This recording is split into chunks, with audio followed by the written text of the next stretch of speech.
second example. In the book of Jeremiah, chapter 51, verse number 25, we have the following. I read the Hebrew. Hineni elecha har hamashchit, neum Adonai, hamashchit et kol haaretz,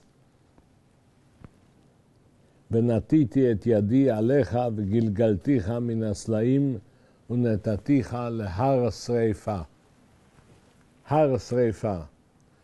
What do you have in your translations? הר שרפה, burned mountain. Mountain of burning. Now the prophet speaks here to the king of Babylon. And he says that his end will be tragic. He calls him Har HaMashchit, the mountain of destruction. And he destroys the whole country.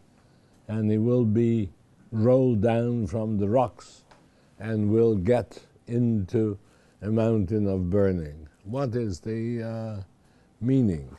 We have in the next verses the significance of a mountain of burning. ולא ייקחו ממך אבן לפינה ואבן למוסדות, כי שממות תהיה נאום אדוני. There will be no stone taken from you for a cornerstone, and no stone will be taken from you for foundations, because you will be desolate forever. What is the whole meaning of this? This is a very interesting riddle, again misunderstood or not understood by all generations of biblical interpreters, biblical exegetists, biblical translators for generations. In the second book of Chronicles, we have several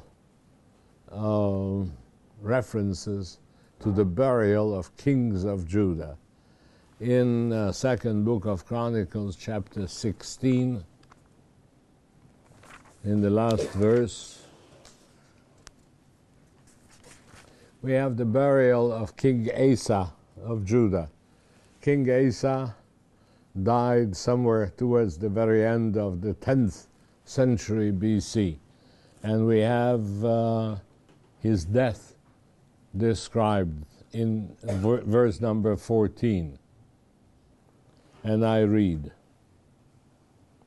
וישכב עשה, or 13, וישכב עשה עם אבותיו, וימות בשנת 41 למולכו.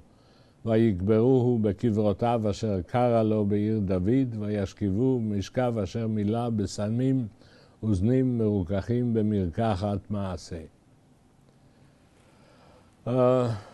King Asa got ill, and he died in the 41st year of his reign. And he was buried in the tombs which he prepared for himself in the city of David, and he was laid in a bier full with spices and all kinds of materials done by the perfumer's art. And what do we have at the very end? וישרפו לו שרפה גדולה עד למאוד. They buried him, and afterwards there is a mentioning of a big fire made in his honor. This fire made in honor of the kings is referred to several more times in the book of Chronicles. It is mentioned also once in the book of Jeremiah in a prophecy that did not get fulfilled, the prophecy about the death of King Zedekiah. the prophet says to the king, Ki beshalom tamut, ובמשרפות אבותיך הראשונים אשר היו לפניך, כן יספדו לך, הוידון והויהודו, etc. וישרפו לך שריפה גדולה עד לי מאוד.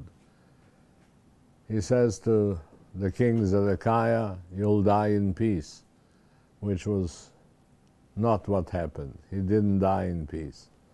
And he says that they will say laments for him, and they will have a great fire in his honor, as they did for the former kings of Judah.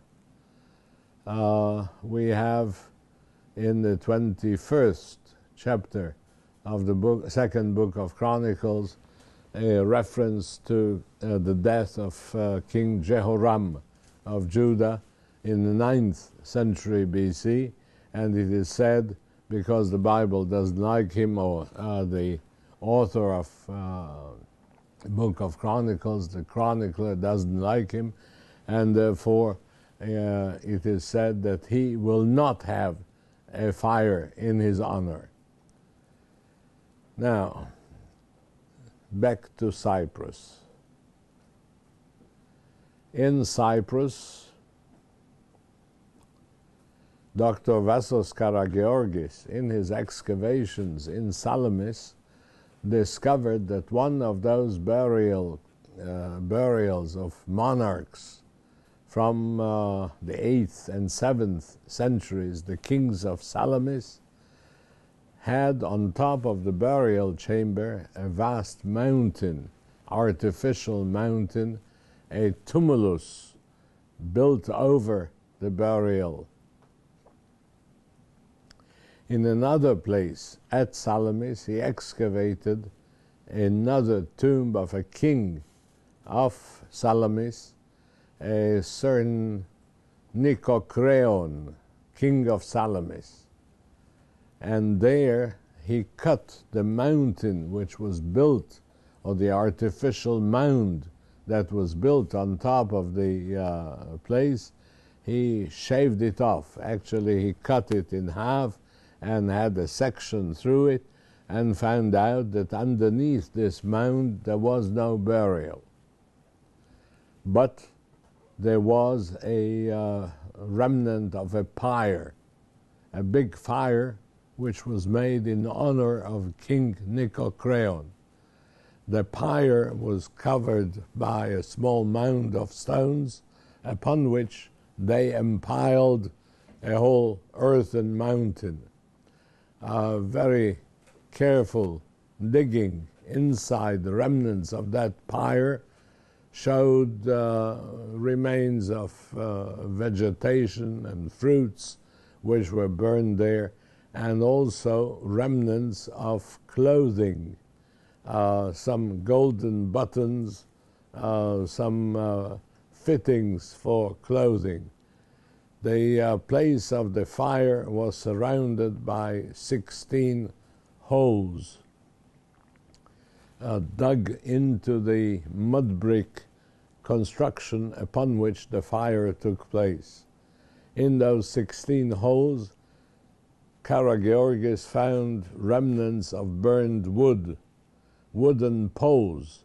Those wooden poles carried effigies of the royal family of Nicocreon. The faces of them, with the imprint of the wooden pole at the back of the face, were discovered. Some hands were discovered made of clay, and also feet of these figures.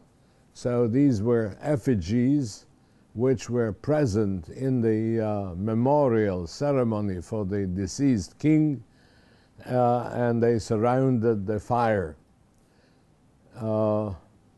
Those effigies had most elaborate royal garments with golden buttons, and only the visible parts were created out of clay. The face, the hands, one woman's breast, the feet and hands. After the ceremony ended, after they burned the effigies of the king and his family, the whole crowd which participated in the ceremony, each of them took a basket full of stones and earth, and in a one-time ceremony they impaled a mountain on top of the fire which was lit in memory of the deceased monarch. To go back to the Bible, in the second book of Chronicles, we find it that Hezekiah, when he died, there is written that after he was buried, honor was made for him by all the people of Jerusalem and all the residents of Judah. וכבוד עשו לו במותו כל יהודה ויושבי ירושלים.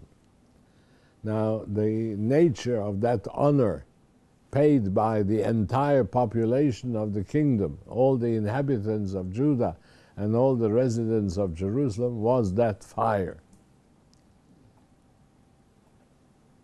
Now, back to archaeology. In 1875, a British young scholar, Charles Turvitt Drake, on behalf of the Palestine Exploration Society from England, carried out a survey that was part of the SWP, the Survey of Western Palestine, which was continued later on after the death of Charles Turvitt Drake. It was continued by Conder and Kitchener, Claude Renier Conder and Horatio Kitchener. In any case, in that year, 1875, he discovered west of Jerusalem a series of artificial mounds, tumuli. There were around 20 of them. One of them was excavated in 1958 by Ruth Amiran on behalf of the Israel Department of Antiquities in the Ministry of Culture and Education those days. When she shaved off one of the mounds, she found underneath it remnants of a fire. That fire was covered, the pyre remains, the burned remains, which included some burned ash and burned organic materials. It was covered by a pile of stones, and on top of the pile of stones there was an artificial mountain empiled. If I'm right, these mountains, artificial mounds, west of Jerusalem, in the western neighborhoods of the new city of Jerusalem today, they are nothing else but memorial places or places of memorial ceremonies held for the kings of Judah. Again, there are 20 of them, and there are 21 kings of the house of David. If there were 40 of them, I would say problem. If there would be 6 of them, I would say a problem. But also the number fits well with the story.